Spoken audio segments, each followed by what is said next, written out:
To begin our Sunrise Smart Start as your local election headquarters, we're in that final stretch now of the presidential election, as today marks the moment those candidates will make their closing arguments. This comes as both keep up their blitz through the battleground states, going back to stops made over the weekend. Today, former President Trump is in North Carolina, Pennsylvania, and Michigan.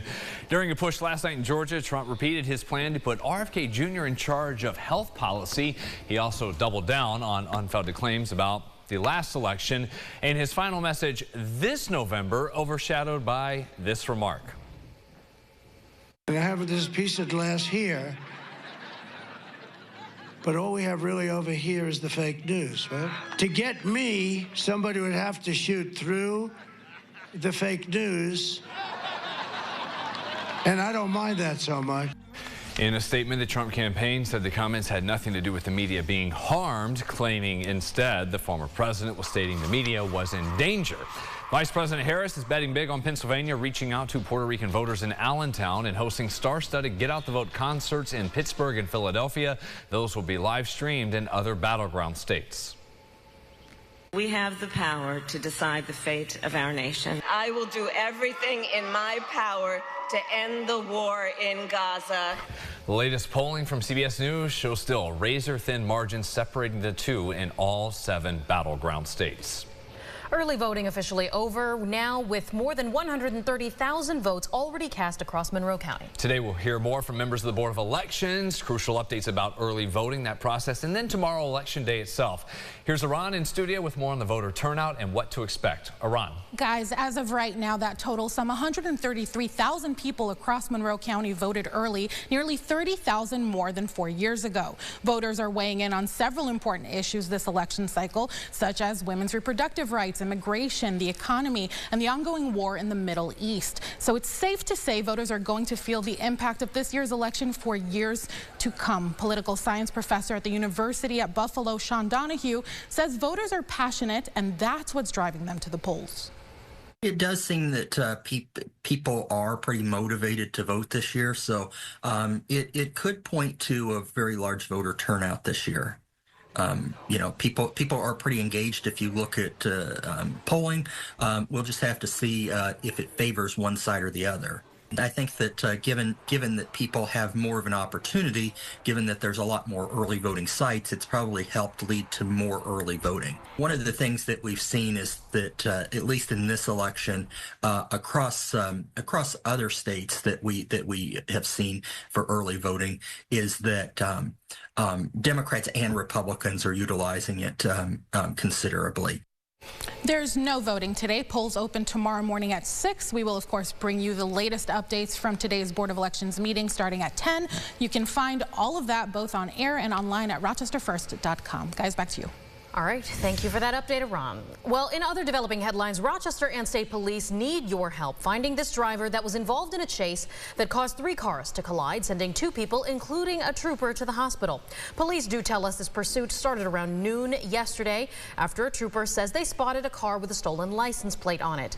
That officer following the car on Thurston Road when it hit an uninvolved vehicle and a tree. Then a 3rd car was hit in the crash, but the driver was not hurt. Both the trooper involved and the driver of that first car hit were taken to the hospital for minor injuries. We did see in our video that we showed you the severity to the impact of the front portion of the car that was hit by the trooper's cruiser. The headlights were smashed out. We can see this piece of what appears to be the bumper, the hood there, completely all over the ground, the debris there. The vehicle with the stolen license plate, meanwhile, fled the scene.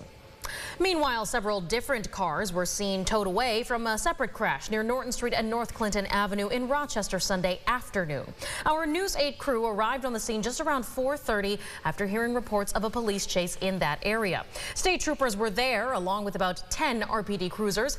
At least 2 white cars were seen severely damaged, another car strapped to a tow truck. 2 ambulances also seen there at the scene, but we have yet to hear back from law enforcement regarding what led to this crash and who may or may not have been hurt, so stay with us for updates online at rochesterfirst.com. A busy day in court ahead today, starting with the sentencing for the man who killed a teen in Rochester last year. Rain Tapiato pleaded guilty to manslaughter in September for the death of Jacara Lopez Moore, a 16-year-old. She was found in the woods behind a recycling center, shot in the head in October 2023. She was reported missing about a month before authorities found her body. Investigators say when she disappeared, she left her home on Welch Street. Tapiato is expected to spend 20 years behind bars following the plea. He's in court at 11. Also in court today, the man arrested and charged with murder after that deadly shooting at a Rochester auto shop last month. 24-year-old Angelito Diaz-Escalera, here on your screen, pled not guilty to these charges last week, currently being held without bail. Police do tell us that the victim here, 29-year-old Christopher Romero Warren, was working at his auto shop on Hollenbeck Street September 18th when Diaz-Escalera entered that garage and shot him at point-blank range. RPD says the two men did know each other, and this shooting was likely the result of an ongoing dispute. The shooting was caught on surveillance video, we're additionally told. Diaz-Escalera due in court at 9:30 this morning. Also facing a judge today, the man convicted of shooting at deputies at a restaurant in Henrietta. 35-year-old Alonzo Jones was convicted for attempted aggravated murder and aggravated assault against an officer.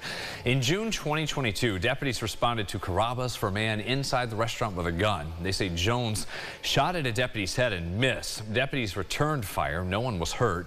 Jones faces a max of 40 years to life in prison. He's in court at 11.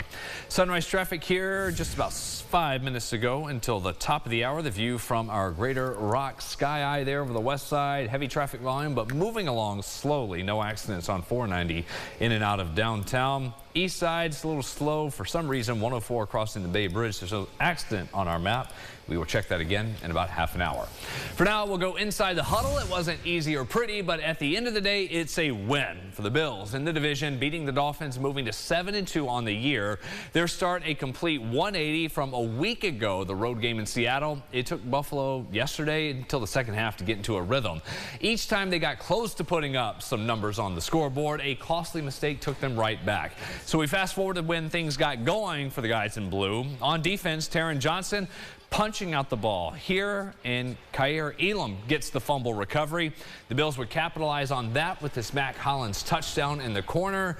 Buffalo down 1 in the third, 13-12. And there you go. Ray Davis gets the screen and takes it 63 yards for the score as things started to look up for the Bills, especially after you get another one of those Josh Allen experiences. This play on the touchdown finds Quentin Morris for 6.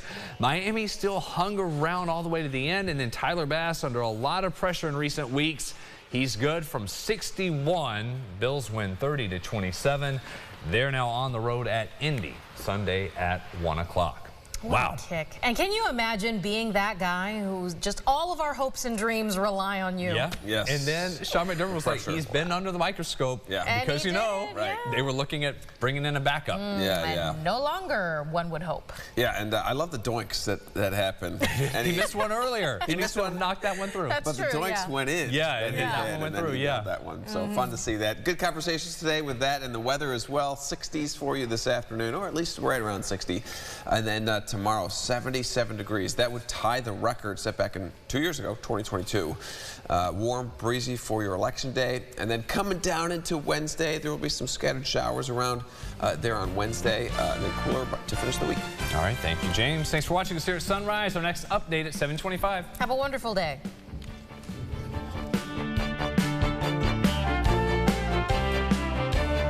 Follow News 8 wherever you are on RochesterFirst.com, Facebook, X, and on our app for news and weather.